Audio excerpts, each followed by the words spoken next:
even though the series has disappeared here, what is nice is the fans, keep the series alive. And Sailor Moon fandom is one of the largest anime fandoms on the internet, whether it's talking about fan fiction or fan art, or groups like Legendary Senshi who put on the musicals, and or the cosplayers that just go like beyond like amazing depending on what they're doing, and it's great to see that, and it keeps things going because at some point they're going to bring it back.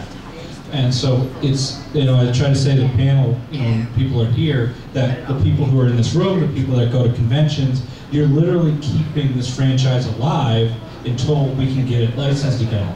So it's important. It's a different role than some of the series that have the corporate backing, have all that, and so I just like to spiel and try and get people involved in all that.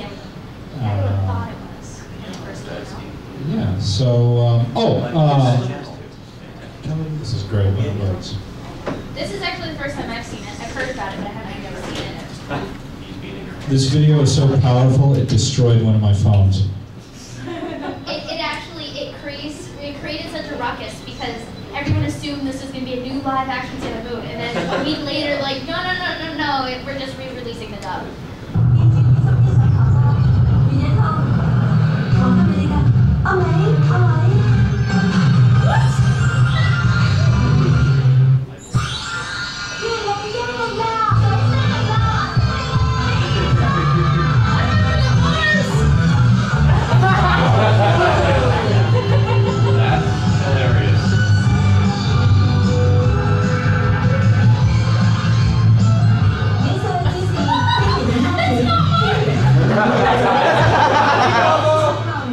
Someone, hold on.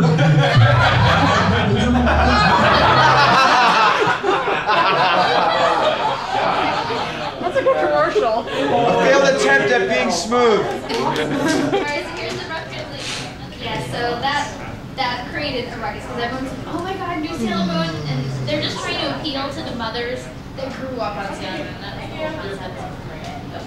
You can definitely tell that Mark's saying it was definitely a mother. Like that, and then I know. Wow, that's came out. They were all saying, "Oh, Sailor Moon." disturbing. oh my god, I love live action Sailor Moon. Live action cosplay shooting. This is a DVD of the live action cosplay shootings that we did in Boston, Massachusetts, because I'm a native Bostonian. This is a preview. Woo! We've got some Bostonians. I'm going to show you, this is a quick slideshow that I did just to give you some brief history behind this, because of course anybody would be wondering, why the heck would you just do this all of a sudden randomly, even though nerds will do anything that they feel fanatic about, or religious fanatics and so forth.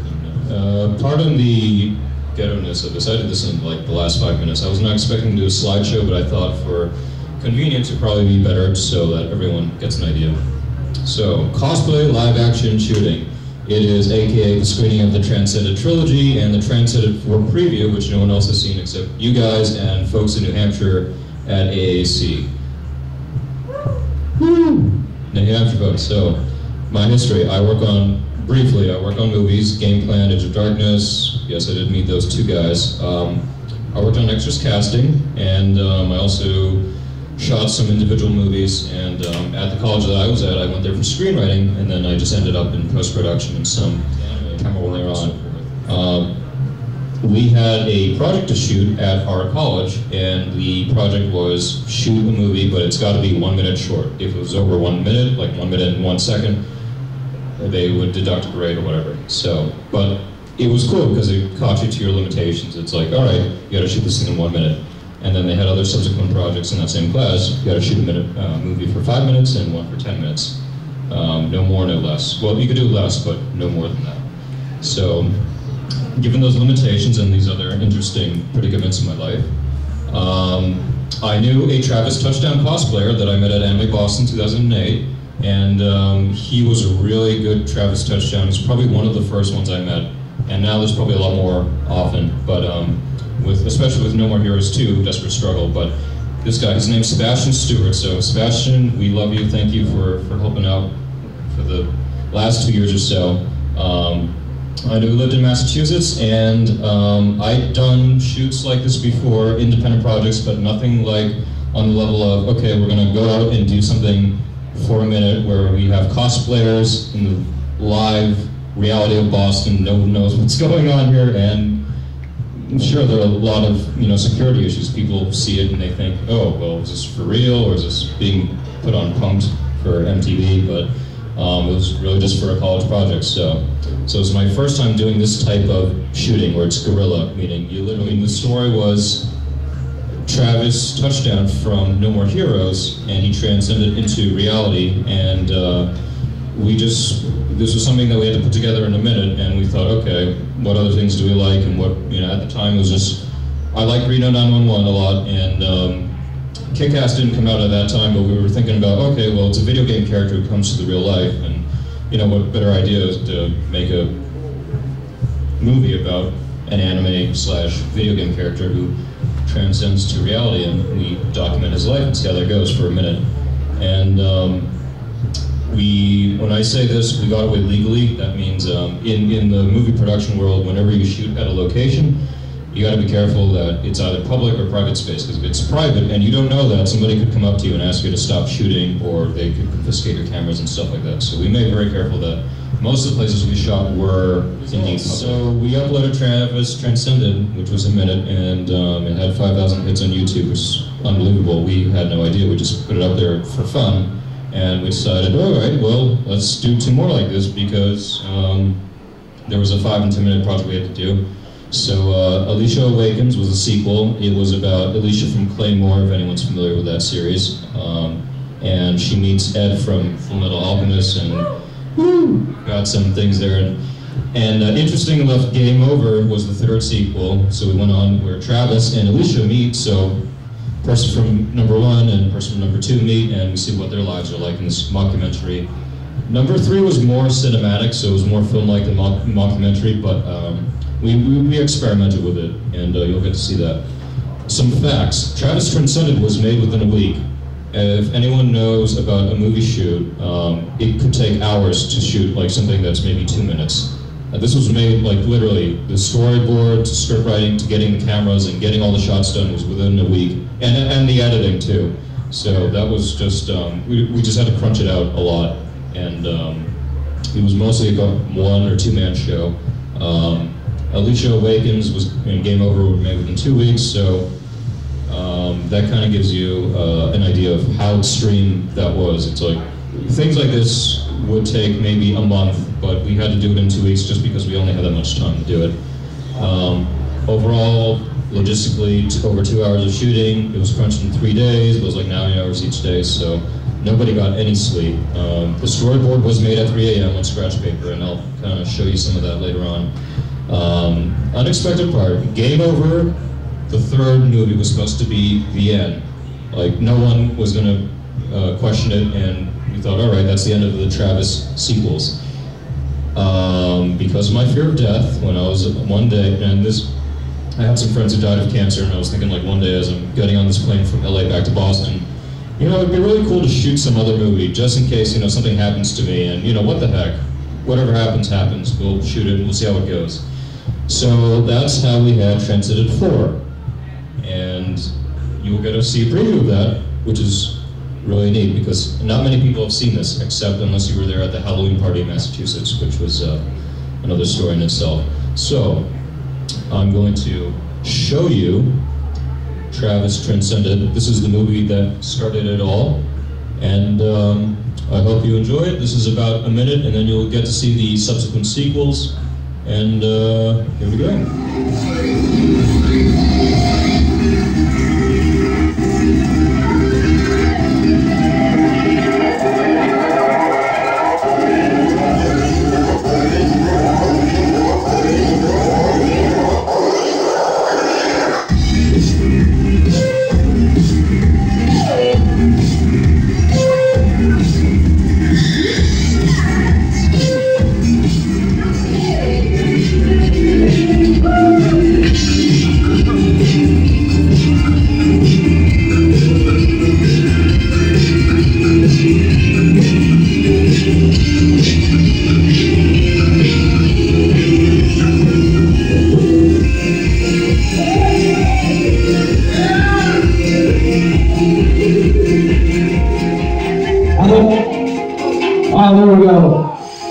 Hello, we are Space Basements.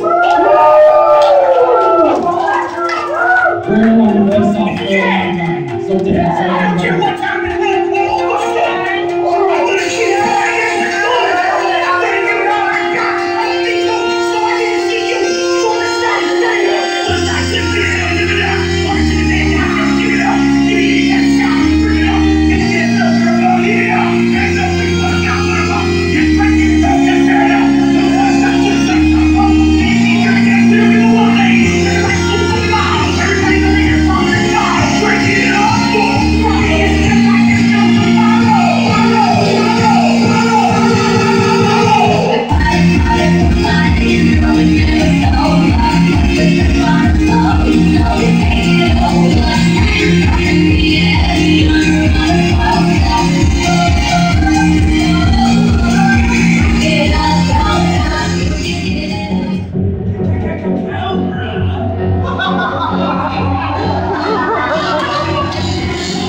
Alright folks, and that ends day 1 of Gobble-Con.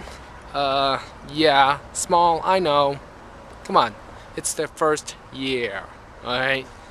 You're not gonna get everything right the first year, okay?